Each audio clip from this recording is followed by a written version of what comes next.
요한복음 9장 말씀입니다. 신약 성경 160면입니다.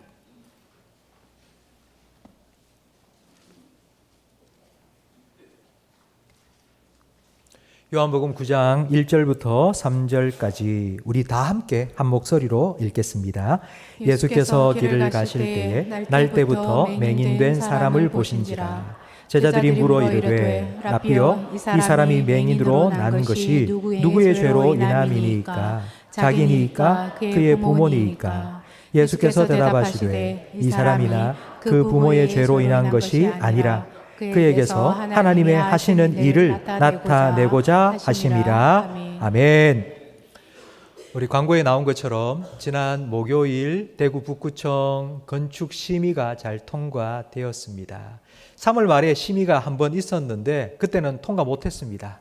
통과 못한 이유는 법정 주차 대수 100% 맞춰서 갔는데 교회는 예배드리는 짧은 시간에 많은 차들이 몰리니까 100%가 아니라 150%, 50%를 더 늘려라. 그렇게 했기 때문에 통과가 못 됐습니다. 그 다음 심의가 5월 달에 있을 거라고 했는데 갑자기 심의 일정이 조정이 되고 지난 목요일 날 심의가 있었고요. 심의가 잘 통과되었습니다. 4시간 동안 우리 교회 설계도를 가지고 구청 직원들과 건축과 교수들과 다 함께 머리를 싸매고 어떻게 하면 통과시켜주지 않을까 고민했는데, 그런데 여러분, 우리가 매 주일마다 함께 성도들이 기도한 그 기도에 하나님께서 응답해 주셨습니다. 우리가 함께 기도하는 공동기도문 8번째가 바로 믿음의 유산입니다. 우리가 건물뿐만 아니라 간증도 물려줄 수 있도록 건축의 모든 과정이 기도 응답의 과정이 되게 해달라는 이 기도에 하나님께서 응답해 주셨습니다. 그래서 이 건축의 문을 열어주셨고 이제 앞으로 우리 시공업체 선정을 위하여서 기도해 주시기 바랍니다. 건실하고 신실한 업체들이 많이 참여하여서 가장 적절하고 가장 좋은 업체가 선정될 수 있도록 하나님께서 계속하여 길을 내주시고 인도해 달라고 기도해 주시기 바랍니다. 우리 5월 5일은 우리 함께 예배를 드립니다.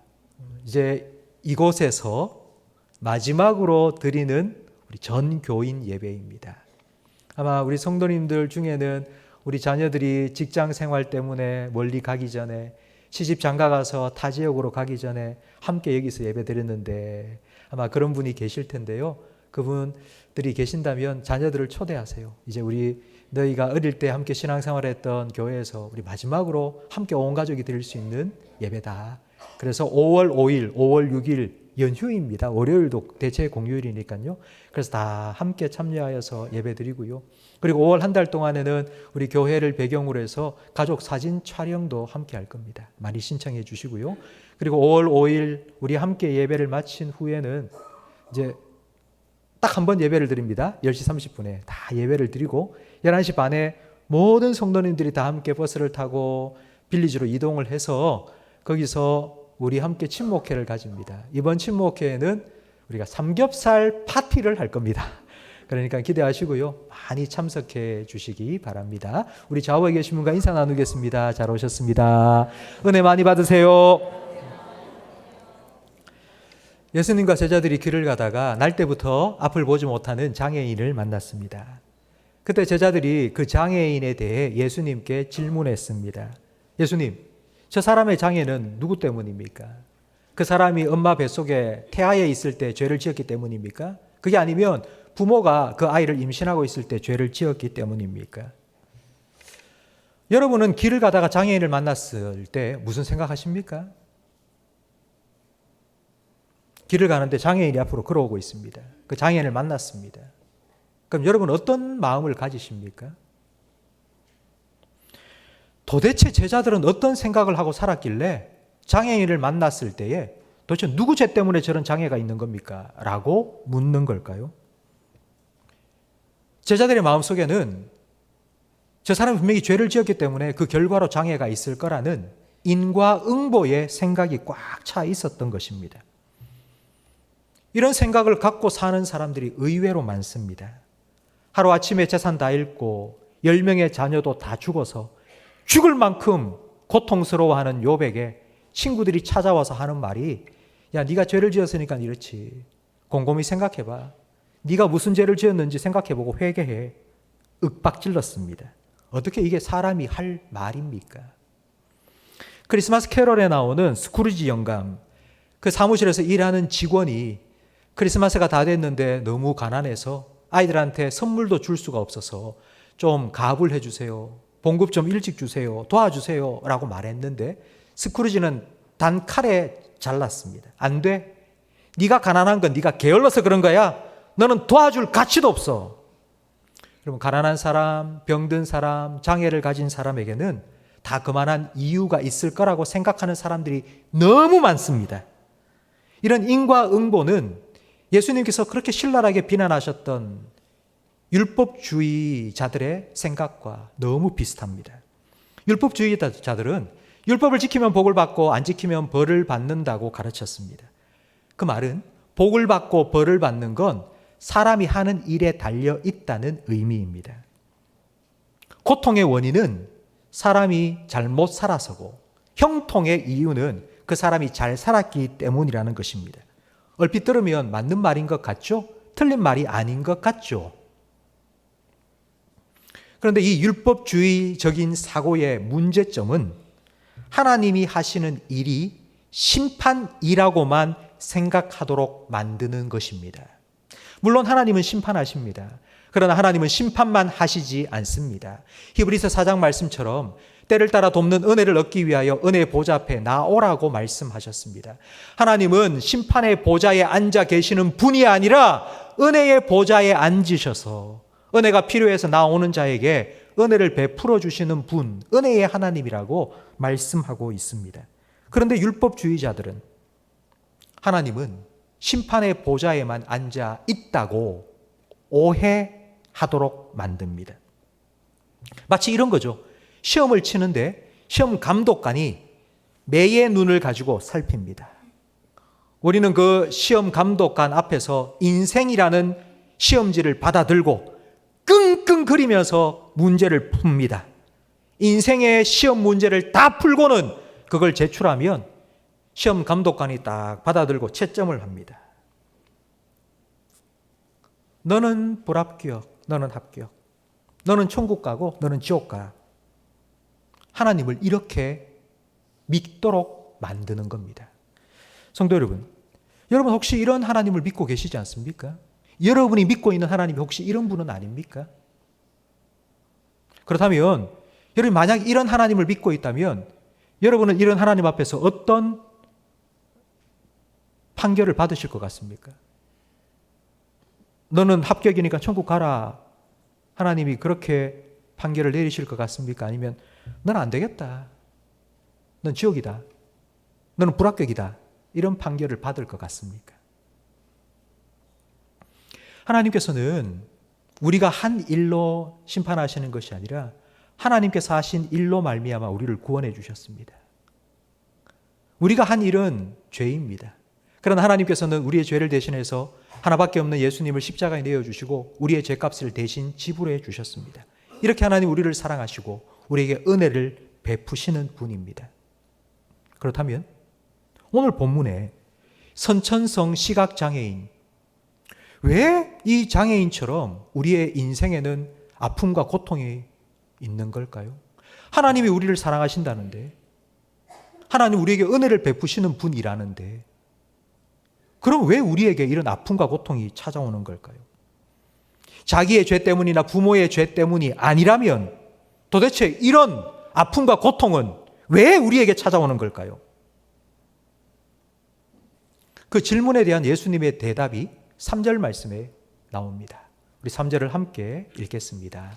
예수께서 대답하시되 이 사람이나 그 부모가 죄를 범한 것이 아니라 그에게서 하나님이 하시는 일을 나타내고자 하심이니라.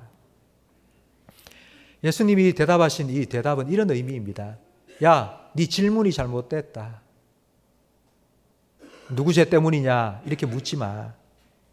사람이 무슨 짓을 해서 이렇게 되었느냐 그거 묻지 말고 하나님께서 이 일을 통해서 어떻게 하실 것인지를 물어라. 이걸 또 다르게 표현하면 이런 거죠. 사람이 겪고 있는 아픔과 고통을 사람의 관점으로만 보지 말고 하나님의 관점으로 봐라, 이런 뜻입니다. 사람의 관점은 자꾸 뒤를 돌아봅니다. 왜냐하면 사람은 내일 일을 알 수 없기 때문입니다. 사람이 앞을 볼 수 있다면 늘 희망적이고 긍정적인 그런 생각을 갖겠죠. 그러나 사람은 단 한 치 앞도 내다볼 수 없습니다. 그래서 사람은 늘 어제를 돌아봅니다. 오늘 내가 이렇게 사는 게 왜, 내일 어제 뭐 때문에 내가 이렇게 됐는지, 내가 무슨 짓을 했기 때문에 이렇게 됐는지, 거기가 우리의 인간의 관점입니다. 그런데 예수님은 우리의 시선을 내일을 향하도록 만들어줍니다. 우리가 어제 이런 일을 했어도 하나님께서 이를 통하여 어떻게 선한 일을 이루어 가실지, 그렇게 하나님이 하실 일을 기대하게 만드십니다. 예수님께서 3절에 해주신 이 말씀, 하나님이 하시는 일을 나타내고자 하심이라, 이 말씀은 인생과 고통을 해석하는 관점을 코페르니쿠스적 완전히 전환시키신 말씀입니다. 고통의 원인에서부터 고통의 목적으로 우리의 시각을 바꾸신 말씀입니다. 이 사람이나 그 부모의 죄 때문이 아니다. 그를 통해 하나님이 하시는 일을 나타내고자 하심이라. 이 말씀은 내가 한 일의 결과로 내 인생이 결정되는 것이 아니라, 내가 이런 일을 했고, 내가 이런 선택을 했고, 지금 내가 이런 가정에서 태어났고, 내가 이런 배경에서 살아가고, 지금 내 형편과 처지가 이렇다 할지라도, 그럼에도 불구하고 하나님께서 뜻하신 바를 하나님께서는 내 삶에 이루어 가실 것이라는 의미입니다. 이게 복음입니다. 이게 복음입니다. 사람은, 유대인들은 하나님의 아들 예수와 강도와 살인자인 바나바 사이에서 선택을 해야 했습니다. 그런데 유대인들은 바나바를 놓아주라. 그럼 예수는 어떻게 하랴? 십자가에 못 박아 죽여라. 최악의 선택을 했습니다. 근데 하나님께서는 그 인간의 최악의 선택을 최선으로 바꾸셨죠. 그 십자가를 그들을 구원하실 하나님의 방법으로 바꾸셨습니다. 이게 복음입니다. 우리가 생각할 때는 내가 한 일의 결과로 내 인생이 끝난 것 같고, 지금 내가 살아온 내 삶의 이 환경 때문에 나는 더 잘 될 가능성이 없다고 우리는 판단하지만, 하나님은 그런 상황 속에서도 하나님의 일을 이루십니다. 이게 복음입니다. 사람이 절대 바꿀 수 없다고 생각하는 그 일을 하나님께서 변화시키신다는 것, 이게 복음입니다. 이 복음을 예수님께서는 오늘 3절에 이렇게 표현하셨습니다. 우리 3절 말씀을 다시 한번 읽겠습니다. 예수께서 대답하시되 이 사람이나 그 부모가 죄를 범한 것이 아니라 그에게서 하나님이 하시는 일을 나타내고자 하심이라. 이게 복음입니다. 하나님이 하시는 일을 나타내고자 하심이라. 예수님께서 나타내신 하나님의 일, 걷지 못하는 자 일으키시고요, 보지 못하는 자 보게 하시고요, 병든 자 고치시고요, 그리고 하나님 앞에서 정죄받아 심판받을 수밖에 없는 저와 여러분을 하나님의 아들, 딸로 삼아주시고 하나님을 아빠, 아버지라 부를 수 있는 특권을 누리며 살아가게 하신 것, 이게 복음입니다. 예수님께서는 이 복음을 우리에게 맡기셨습니다. 이 시각장애인을 통해서 하나님의 일을 나타내신 것처럼 이 복음을 우리에게 맡기시면서 너도 가라, 세상에 복음을 전하고 이 복음을 나타내라고. 그러면 우리가 주님의 몸된 교회로서, 그리고 지체된 성도로서 우리가 이 받은 복음을 어떻게 전하고 나타낼 수 있을까요? 우리도 예수님처럼 앞을 못 보는 자 보게 만들고 걷지 못하는 자 벌떡벌떡 일어나게 만들고 그렇게 할 수 있을까요? 이게 어떻게 복음이 우리를 통해 나타나게 될까요?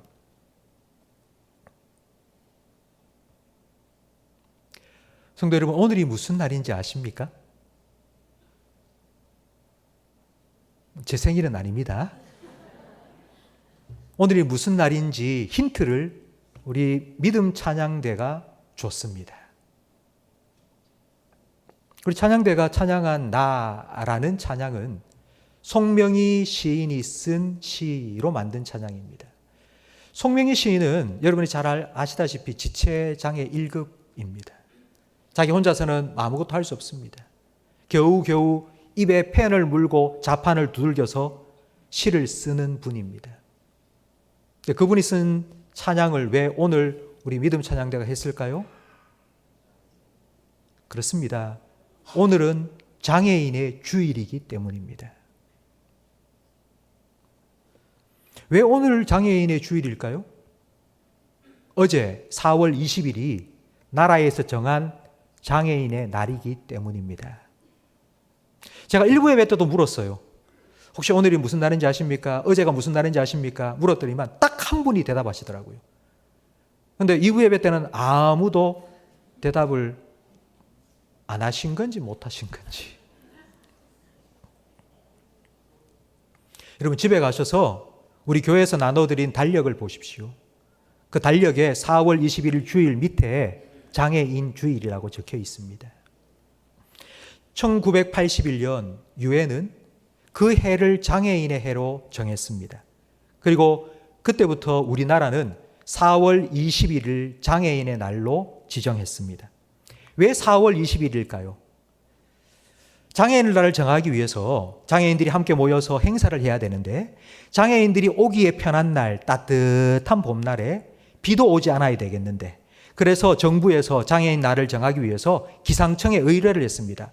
4월 봄날 중에 비가 가장 오지 않은 날짜가 며칠인지 그래서 10년 동안 데이터를 쫙 뽑아보니까 4월 20일이었어요.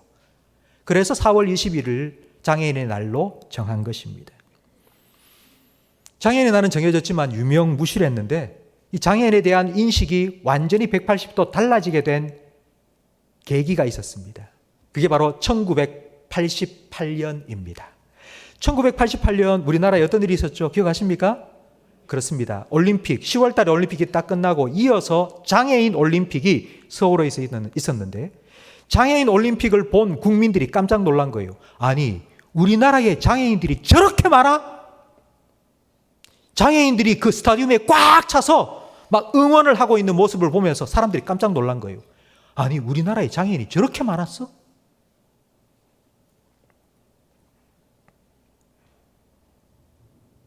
성도 여러분, 장애인의 숫자가 얼마나 된다고 생각하십니까?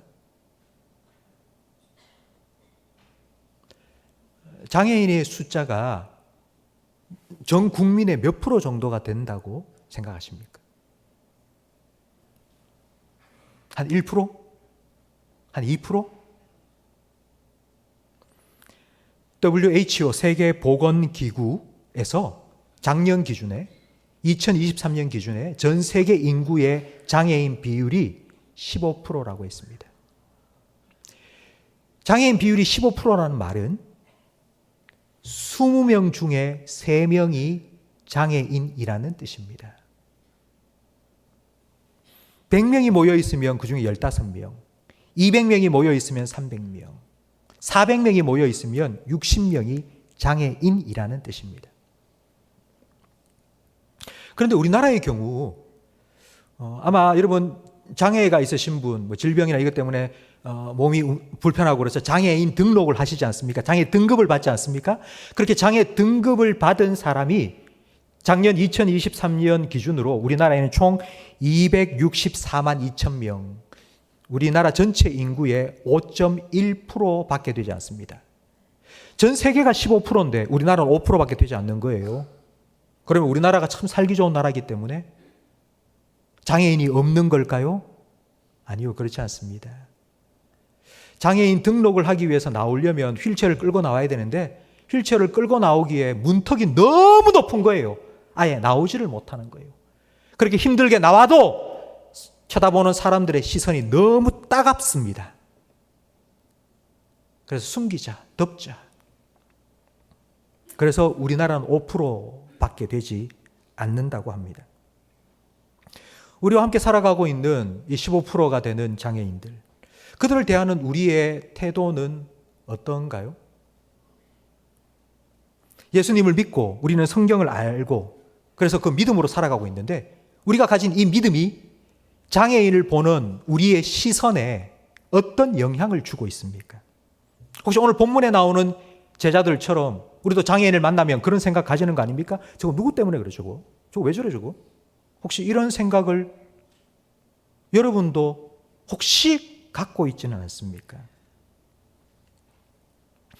성경 말씀을 보면 장애인에 대한 말씀이 상당히 많이 나옵니다. 근데 우리가 이 장애인에 대한 성경 말씀을 오해하고 있는 게 하나 있는데, 성전 미문에 걷지 못하는 자가 앉아서 구걸하고 있었습니다. 그래서 이게 장애가 있는 사람은 성전에 들어가서 하나님 예배할 수 없다. 우리 이렇게 알고 있잖아요. 근데 도대체 어디에서 이런 얘기가 나온 걸까요? 이런 근거가 뭘까요? 그게 바로 레위기 21장 21절 말씀입니다. 함께 읽어보겠습니다. 제사장 아론의 자손 중에 흠이 있는 자는 나와 여호와께 화제를 드리지 못할지니 그는 흠이 있은즉 나와서 그의 하나님께 음식을 드리지 못하느니라. 그는 그의 하나님의 음식이 지성물이든지 성물이든지 먹을 것이나 휘장 안에 들어가지 못할 것이요 제단에 가까이 하지 못할지니 이는 그가 흠이 있음이니라. 이와 같이 그가 내 성소를 더럽히지 못할 것은 나는 그들을 거룩하게 하는 여호와임이니라. 아멘. 이 말씀을 근거로 해서 장애가 있으면 성전에 들어가서 예배를 드리지 못한다라고 말하는데, 근데 이 말씀의 의미를 정확하게 아셔야 됩니다. 오해하시면 안 됩니다. 이 말씀은 제사장들에게 주신 말씀입니다. 제사장 중에 흠이 있는 사람, 몸에 장애가 있는 사람은 하나님께 제사를 드릴 수가 없다. 제사 직무를 하지 마라. 배제시킨 겁니다.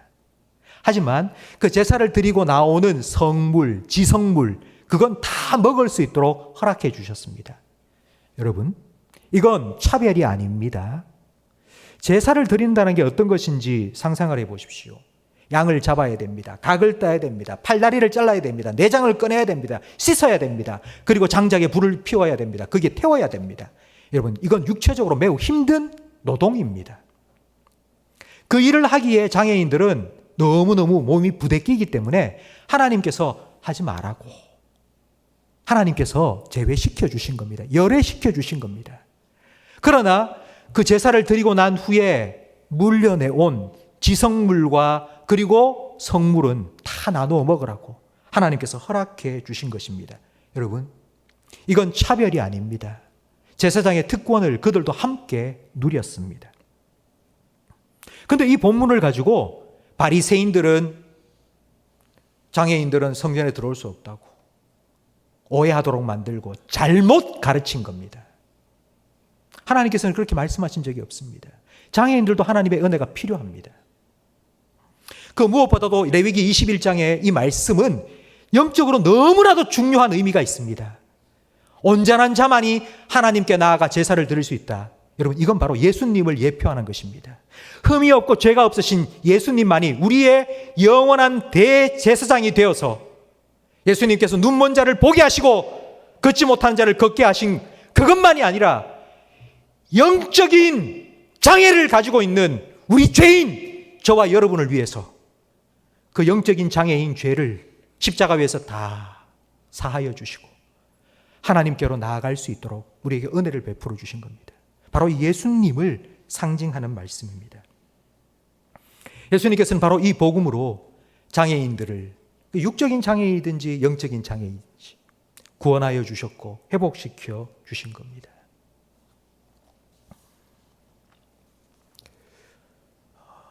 제가 설교를 준비하면서 한 목사님의 글을 읽었는데요. 그 목사님은 태어난 지 8개월째 될 때에 소아마비에 걸리셔서 하반신 마비가 왔습니다. 중학교 2학년 때 은혜를 받고 목사가 되겠다고 결심을 한 후 기도했습니다. 하나님, 제가 목사가 될 테니 저를 고쳐주십시오. 장애를 가지고는 좋은 목사가 될 수 없을 것 같습니다. 그래, 내가 목사가 될 테니 장애를 고쳐주십시오. 4년 동안 열심히 기도했는데 기도 응답이 되지 않은 겁니다. 답답한 마음에 부흥회에 참석했습니다. 그 그 목사님이, 부흥회하는, 인도하는 목사님이 믿음의 기도는 모든 병을 낫는다. 설교를 마친 후에 목사님을 찾아가서 따진 거예요. 아무리 기도해도 응답이 안 되던데요. 그러자 그 목사님께서 바울의 이야기를 들려주셨습니다. 바울도 3번이나 육체의 가시를 내 몸에서 좀 제하여 달라고 기도하고 기도했는데 예수님께서 이렇게 응답해 주셨어. 네가 약할 때에 내 은혜가 너에게 더 강하게 역사할 거라고. 내가 너의 강함이 되어주겠다고.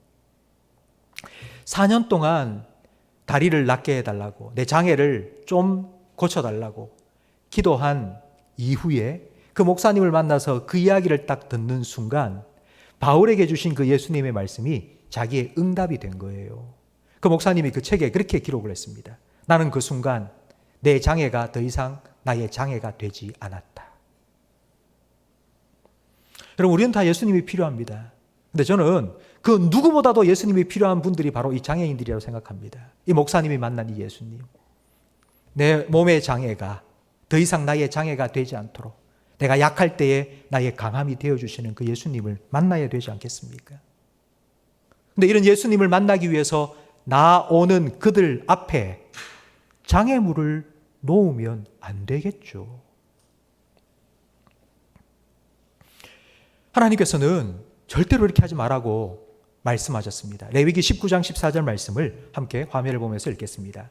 너는 귀먹은 자를 저주하지 말며 맹인 앞에 장애물을 놓지 말고 내 하나님을 경외하라. 나는 여호와이니라. 귀먹은 자도 하나님이 창조하셨고요. 그리고 앞을 보지 못하는 자도 하나님께서 만드셨어요. 나를 경외하라고, 하나님께서 나를 경외하라고, 나를 경외하고 그들을 무시하지 말라고. 신명기 27장 18절 말씀도 함께 읽겠습니다. 맹인에게 길을 잃게 하는 자는 저주를 받을 것이라 할 것이요 모든 백성은 아멘이라 할지니라. 예수님께서 이 말씀을 가지고 새롭게 우리에게 말씀해 주신 게 있습니다. 예수님께서 이 말씀을 가지고 제자들에게, 우리에게 들려주신 예수님의 계명이 무엇인지 마태복음 18장 6절 말씀을 함께 화면을 보면서 읽겠습니다. 누구든지 나를 믿는 이 작은 자 중 하나를 실족하게 하면 차라리 연자 맷돌이 그 목에 달려서 깊은 바다에 빠뜨려지는 것이 나으니라. 어느 교회에 실제로 있었던 일입니다. 엘리베이터가 좁았거든요.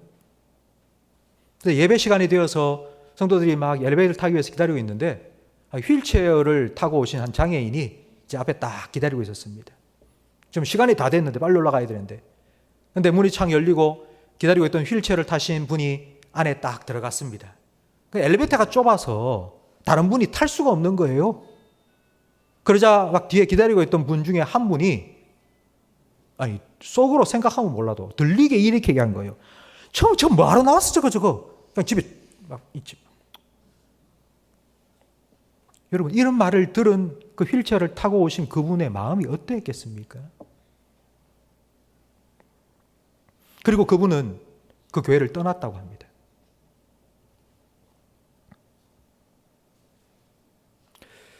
저거 뭐 왔어? 저거 왜 왔어? 저거 집에 있지. 과연 이런 마음으로 예배하는 그 예배를 하나님께서는 과연 기쁘게 받으셨을까요? 많은 분들이 장애인을 장애물로 생각합니다. 지독히 자기중심적인 생각을 하기 때문입니다. 자기밖에 모르는 거예요. 그분이 교회에 오기까지 얼마나 힘들었을까? 나는 멀쩡하게 걸어서 여기까지 왔는데, 나는 10분 걸릴 거리는 그분은 30분, 1시간 걸려서 왔을 텐데, 이런 생각이 없는 거예요. 안 하는 거예요. 못 하는 거예요. 그냥 내가 가는 길에 걸적거리는 거예요. 그런 분들을 보면은 그분들을 이해하고 도와주려는 생각을 못 하는 거예요. 혹시라도 우리가 좀 도와드려야 되겠다 생각이 들어도 도와주는 게 여전히 자기 중심적인 방법으로 도와주는 겁니다. 내가 하고 싶은 대로, 내가 생각하는 대로 그냥 그렇게 도와주는데 그건 도움이 아니라 폭력이 될 수 있습니다. 여러분, 시각장애인, 아이고, 이분 도와드려야겠다 생각하고 그분 옆에서 가서 갑자기 어깨를 팍 쥐깎고 팔을 팍 붙잡고, 여러분 그거 어떻겠습니까? 만약 여러분이 버스를 타고 가고 있는데 누군가 와서 여러분 어깨를 팍 잡았다. 아, 이 사람이 나를 도와준다 이런 생각이 드시겠어요? 아니죠. 뭐야 이거? 이런 생각 들지 않겠습니까?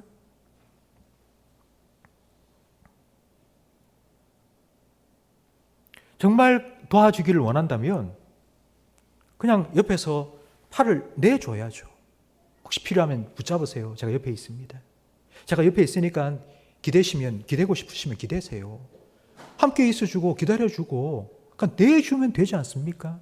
그게 배려입니다. 그게 섬김입니다. 우리는 다른 사람을 도와준다고 말하는데 도와준다는 건 가진 사람이, 있는 사람이 그렇지 못한 사람을 도와주는 겁니다. 우리는 도와주는 게 아니라 섬겨야죠. 그게 예수님의 마음입니다. 낮은 자의 자리에서 섬겨야죠. 그래야지 도움을 받는 사람도 불편하지 않을 거 아닙니까? 그런데 내가 가진 생각으로 내가 하고 싶은 대로 다 하는 거예요, 그냥. 그리고 난 도와줬다고. 그런데 그 도움을 받는 사람 입장에서는 도움이 아닌 거예요. 그게 폭력이 되는 거예요.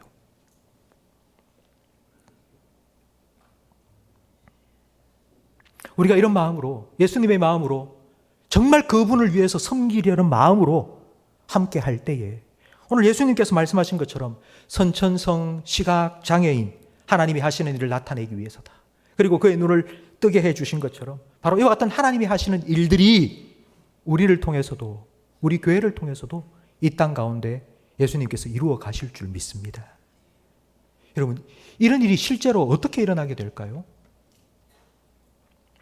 제가 한 가지 이야기를 해드리겠습니다. 전 세계에 단 하나밖에 없는 병원인데요. 이 병원은 미국 테네시주의 멤피스에 있는 성유다 어린이 연구병원입니다. 이 병원은 전 세계에 딱 하나밖에 없는 병원입니다. 이 병원에서 하는 일은 소아암 그리고 유전병을 가진 어린 아이들 치료해 줍니다. 근데 어린이 병원이 뭐 전 세계에 하나밖에 없습니까? 각각 지역마다 다 있잖아요. 근데 왜 이게 전 세계에 하나밖에 없는 병원이냐 하면 소아암 그리고 유전병을 가진 소아 환자, 이 병원에서 치료비와 진료비 단 한 푼도 받지 않습니다. 무료입니다. 근데 이걸로 끝나는 게 아니고 뭐 이렇게 소아암 같은 거 치료하기 위한 기간이 뭐 하루 이틀, 한 달, 두 달 아니잖아요. 1년 정도 걸리지 않습니까? 그 1년 동안 이 병원에서 선생님들을 고용해서 학년별로 애들 교육을 다 시켜줍니다. 근데 그 교육비도 공짜입니다. 여기서 끝나지 않습니다. 1살, 2살 이제 태어나서 유전병을 갖고 태어난 아이들, 엄마 없으면 어떻게 살겠습니까? 엄마, 부모님 함께 와서 살아야 되지 않겠습니까?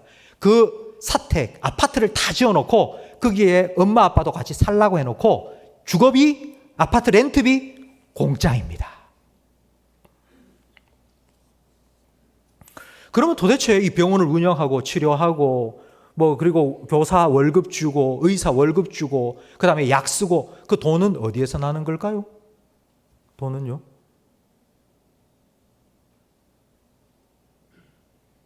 누군가 내겠죠. 그 돈은 누가 내길까요? 미국에 있는 수많은 교회들이, 성도들이, 기업들이 기부를 한 겁니다. 매달마다, 매년마다. 저는 이 병원의 이야기를 듣고 글을 읽으면서 정말 깜짝 놀랐습니다. 미국은 세계 최첨단 의료 기술을 가진 나라입니다. 근데 그런데도 고치지 못하는 유전병, 소아암 그런 환자들을 데리고 와서는 이 병원에서 2년, 3년 동안 연구하고 약을 주고 그래서 이제 죽기만을 기다리고 있던 그 아이들이 살아나서 병원을 나서는 걸 사진을 찍어서 막 게시하는데 제가 오늘 본문 말씀이 생각나는 거예요. 하나님이 하시는 일을 나타낼 거라고. 주님의 몸된 교회를 통해서 예수님께서 하셨던 그 일들이 몸된 교회를 통해서, 그 교회에 지체된 성도들을 통해서 지금도 일어나고 있구나. 주님께서는 그렇게 나타내고 계시는구나. 성도 여러분, 저는 우리 교회가, 저는 주님이 하시는 일을 나타내는 일에 요만큼이라도 함께 하는 교회가 되기를 바랍니다. 여러분, 우리 교회에 장애를 가진 분들이 계신다는 것 알고 있으십니까? 얼마나 감사한 일입니까? 하나님께서 하시는 일을 그들을 통해서, 우리를 통해서 나타내시기 위해서 하나님께서 그분들을 우리 교회에 보내주신 게 얼마나 감사한 일입니까?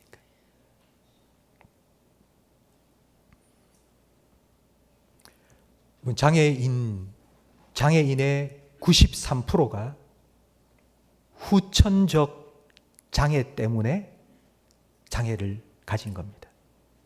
여러분, 이 통계가 무엇을 의미하는지 생각해 보십시오. 장애인의 93%가 후천적 장애를 입은 사람들입니다. 그 말은 저도 장애인이 될 수 있다는 말입니다. 너의 이야기가 아니고 이게 내 얘기가 될 수 있는 겁니다.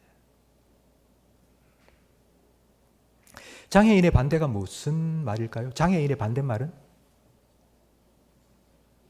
비장애인. 근데 어떤 분은 정상인 이렇게 말하더라고요. 정상인 이렇게 말하면 장애인은 비정상인이 되겠죠. 그렇지 않습니다. 그들하고 우리하고 사이는 종이 한 장입니다. 우리는 비장애인일 뿐이고요. 잠재적인 장애인일 뿐입니다.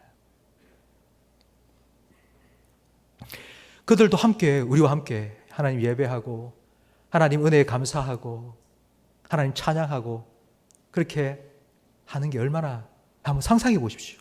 그게 하나님 나라가 아닐까요? 독사군의 어린아이가 손 놓고 어린 양과 사자가 함께 뛰어놀고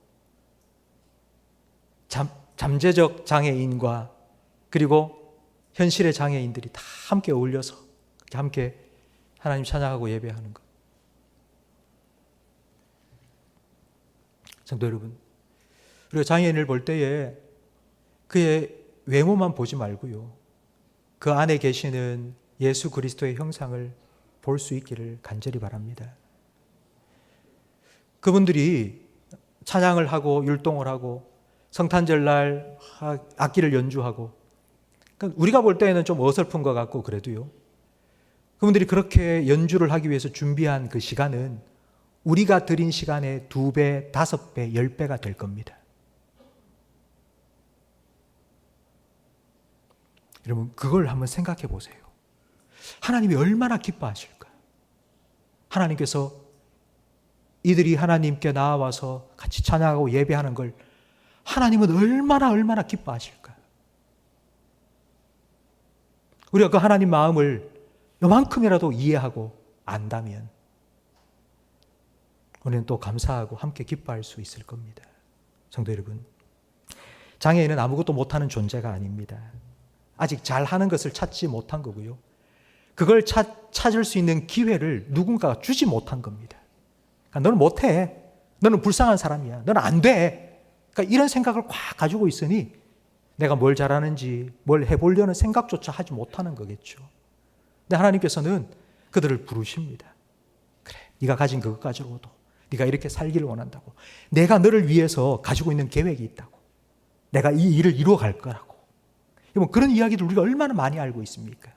송명의 시인도 그렇고요, 닉 부이치치도 그렇고요, 그렇게 하나님께서 하실 일이 있다고요. 성도 여러분, 저는 함께 하나님이 하시는 일들을 좀 꿈꾸면서 그 일들이 우리 교회를 통해서 나타나는 것을 보면서 함께 기뻐할 수 있는 그런 우리 교회가 되고 우리 성도가 되기를 간절히 바랍니다.